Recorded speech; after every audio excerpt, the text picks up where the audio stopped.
Hi everyone, in this video I'm going to have lots of tips on how to achieve a high level of realism on a smaller scale. To start with, I have worked with the background and this is my go-to approach for any acrylic painting. I do typically like to work with whatever is furthest away first and then build up from there. Now when working with acrylics we do have to overcome that faster drying time. So what I am applying here is layers of wet paint and spraying with a fine mist spray bottle just water to the canvas if I need to slow that drying time down further. When layering the paint this way, I can achieve a very soft blend, but it's crucial that this is done in layers. So when I do complete a first initial layer of softness that I like, something similar to this, I can then dry that and then apply another layer. This is a really important part when blending acrylics. It doesn't all have to be done at that one phase of that wet layer. And this is something that I talk a lot about in the real-time versions of these tutorials. By allowing the paint to actually dry, we're not then having to panic with building the layers, and this is a game changer when working with acrylics. You can already see here just how soft this second layer is compared to the first, and this is why I like to work with a gradual layering process, never fighting with that dry time. The first layer that I apply is just to cover the white of the canvas. I can then really establish my softness and adjust the colour later on. Working with drying the acrylics faster so we don't have to worry about that dry time specifically is just something that can really reduce the stress when working with this medium. And prior to starting this third layer, I did spray with water using my fine mist spray bottle, but all of this process is explained thoroughly in the real-time version of this lesson. And I do add my voiceovers whilst I'm painting, so I'm able to explain everything in the moment. Once I am happy with my background, and I don't mind how many layers this takes, it could take 10, 15 layers, I do want to make sure that I've got my background fairly finished before I then put the outline of the subject and start with the next phase of the painting. And when I do work with the subject, I always start with the eye first. I like to just use Mars Black to map in the shape and size of the eye. This is a very small painting, it's only a 5 by 7 inch, so I am using small brushes for applying this initial phase so that I can be as accurate as I can. Because I'm not worrying about mixing the exact colour, I can adjust that with glazes later. Working with Mars Black just simply allows me to focus on those main proportions. This is really crucial when aiming for a high level of realism. Once I've got that established, then I can start to consider the colour of the eye, any reflections and so on. And one thing I do want to mention is if I was working with a darker background and the eye of any subject has a bright white highlight, I also like to map that in first so that I've got something that's clearly established with my main values. It gives me something to look at the reference photo, back at my painting and know exactly where I am in that eye. I didn't do that for this because the eye here, it's small, it's very dark overall, and I needed to have that darker layer in before I put this bright white reflection. But each photo that we work from does need to be approached on a very individual basis depending on the lighting and the eye. When working on my base foundation for the rest of the bird, this is where I initially focus on mapping in my main lights and darks.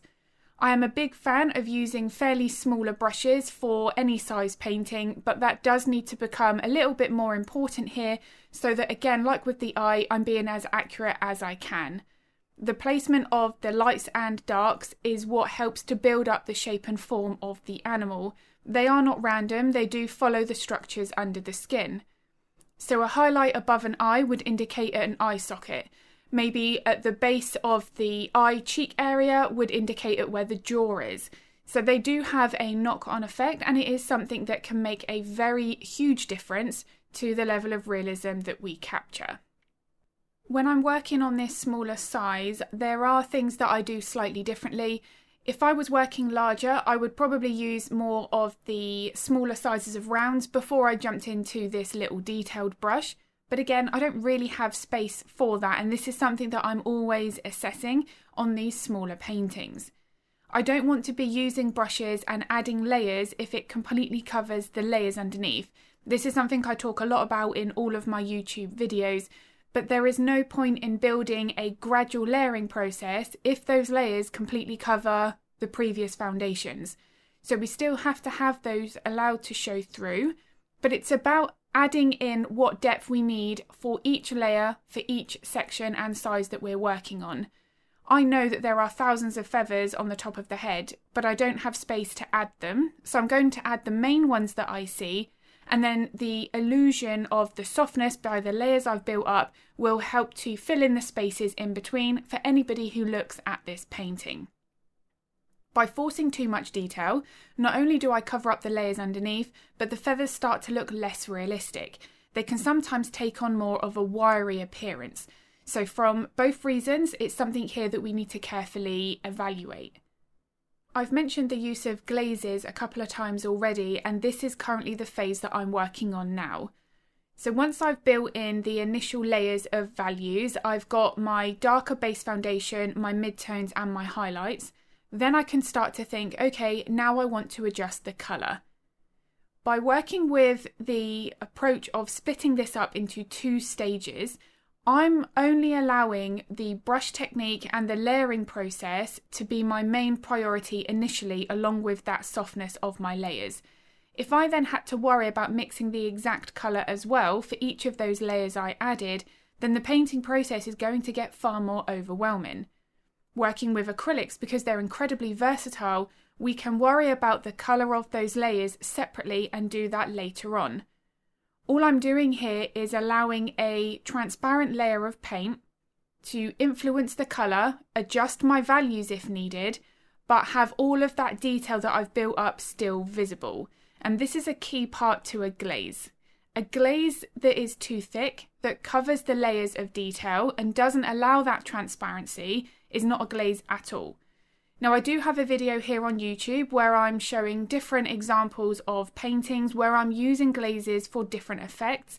If that video here on YouTube is of interest, I will link that in the description below. That there covers every aspect of glazes, how I like to use them, and is packed with tips because there are a few things that we need to be aware of when working with glazes. And as I've been building these feathers on the body, although yes, I am indicating at where the purples are, some of those orangey peach colours and the greens and turquoise, I am not worrying about that exact colour. It's all about hinting so that I can get the placement of those colours established and some kind of indication of that. But the colour saturation and the exact colour is something that I will do with those glazes again later on in the next few minutes. But I want to be able to have a degree of texture with those feathers and indication of detail before I do that. However, there is no rule here. You can apply a glaze at any point that you want. If you work with a base foundation and it's bothering you that the colour's not quite right, you can dry it, add a glaze, make sure the glaze is dry before you then start with your next layer. It is so versatile, and if you've got any questions about glazing or the painting process, feel free to pop any questions in the comments below because I'm always happy to help if I can. One of my biggest tips when you're working on this kind of layer where it's initially that detail is that we don't want to jump into the brightest highlights right away. I've lost track with the number of layers that I've added here, and each layer that I have added is slightly lighter than the layer before. This really maximizes the depth and softness. If I was to jump into the lightest mixture for those details that are on the very top layers of the feathers, then this is going to have more of that rigid, wiry, harsh look to the bird, which of course we want to avoid. Something else that I feel is really important when working with realism and building layers is that the base foundation, it's okay that it looks fairly terrible. Here, the colours are too rigid. They're very washed out. You can see the brush strokes through. That background colour is partly also visible. But this is a gradual process. However, if I was to jump into my details on top of a layer like this, then those details are also going to look fairly washed out. Because each layer underneath that we apply is building up that opacity, but it's still going to have a degree of transparency to it if we're using mediums or thinning it with water. So when I'm working with this kind of approach, even on a smaller scale, if my base foundation is not where it needs to be, I will work with another layer to get that more of a good coverage with less of those brush strokes visible. This, of course, is going to depend on the level of realism that we want to capture, but I just don't like how the thinness of that paint, the movement of those brush strokes is visible here, because it does look like it's not getting that coverage it needs. I want to have that completely blocked in with no background colour showing before I start to put in that texture or detail. The other aspect when working on these narrower sections is I don't have space to add every detail. I mentioned this at the beginning of the video, but here this is becoming even more apparent. If I try to paint in every single feather that's on this wing, I am going to run out of space. So I need to make sure that I've got the way that the feathers curve, that I've got the general size of the main groupings of feathers indicated at, because that helps to build up the proportions. You can see that the feathers at the very top of the wing, in the midline of that body, are longer but also generally bigger than the feathers at the very bottom of that greeny olive colour. And that is because that is slightly wider and the end of the feather and the wing at the bottom gets narrower. It also curves around that edge of the wing too. So this is going to be established in the painting by getting that size of those feathers correct.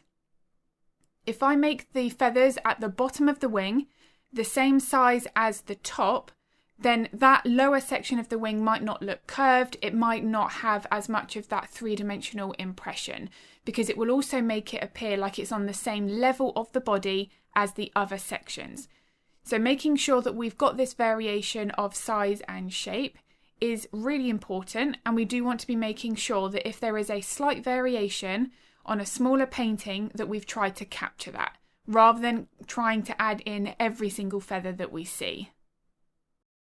So the very last element is the branch, and I'm using the same approach. I'm simply mapping in some of those key darker areas so that it's a bit easier to visualise.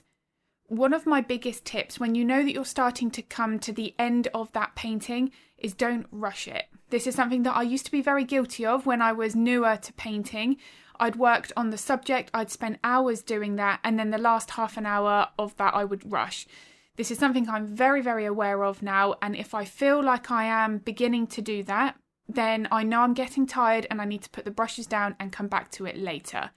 In some cases, a little 10-minute rest is very beneficial just to give us a bit of a breathing space, and then we can come back and return to what we're working on. And as I've previously mentioned, it's absolutely fine that the base foundation does not look ideal. It's meant to, that's exactly where it should be for that layer. However, I'm going to be building up my layers and trying to get a base foundation that again has a degree of softness. In all of my videos here on YouTube, this is something that I am really passionate about and I explain on every single painting I create.